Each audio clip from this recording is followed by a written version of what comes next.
In this video, we are going to look at the term complete and why there is a bit of controversy around it, why it causes so much confusion and stress for dog owners providing their dog with a complete meal.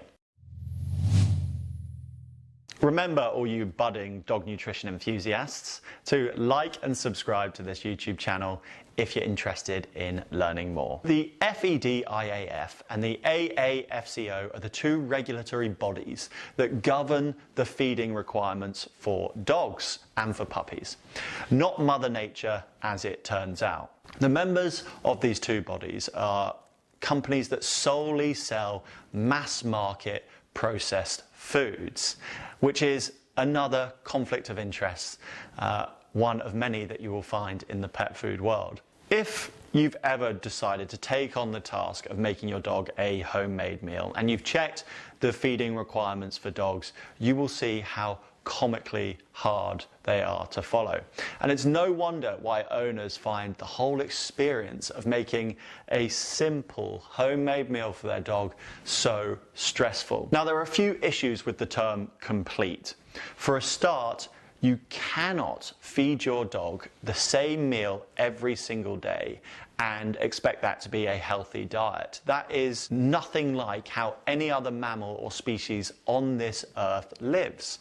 We get a variety of foods that mixes and changes with every week, and that variety helps us create the balance of nutrients that we need. That is a normal way to feed any mammal, not with the same ingredients every single day. Then you have the confusion that a complete meal is the same as another complete meal, when in fact a meal that's made with solely processed foods and synthetic additives to ensure that the nutrition profile is met is incomparable. It is worlds apart to a meal that uses a variety of fresh foods to ensure that all the nutrients are made available to the dog. And that creates a bit of confusion. If you're looking at a dog food on a supermarket shelf, it says complete, well then it's obviously giving my dog everything it needs, and that is not the case. All of this is done to make sure that you buy a dog food, you stick with that dog food because you think it's providing your dog with all it needs, and because it's obviously an impossible task for you to make the meal yourself. If you then look at the feeding requirements for puppies, it makes it seem like they are completely different animals, little furry aliens that are totally unrelated to the dog. And again, that is done to ensure that you give up on making the food, you're too scared to do it yourself, and you buy a product instead.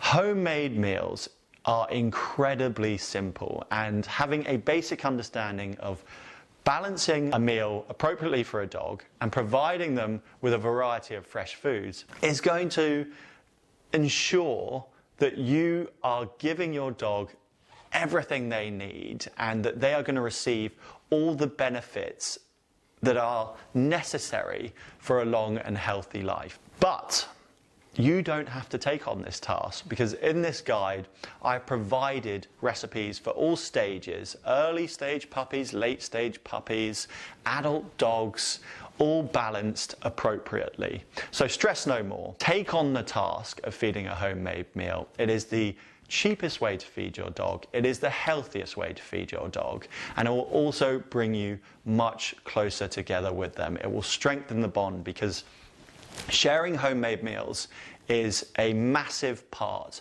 of what built this connection between humans and dogs. I've linked my guide in the description below. That's where you can find all my recipes. They're free of charge. Make sure you download it and give it a whirl. You have all you need on dog nutrition so you can make the best decision possible for your dog. And what you put in your dog's food bowl is the most important decision that you as a dog owner will ever make. So to conclude this part of my dog nutrition series, this was part one, we've looked at the problem with processed foods, why veterinarians will recommend processed foods and even to sick dogs. Finally, the controversy around the complete meal.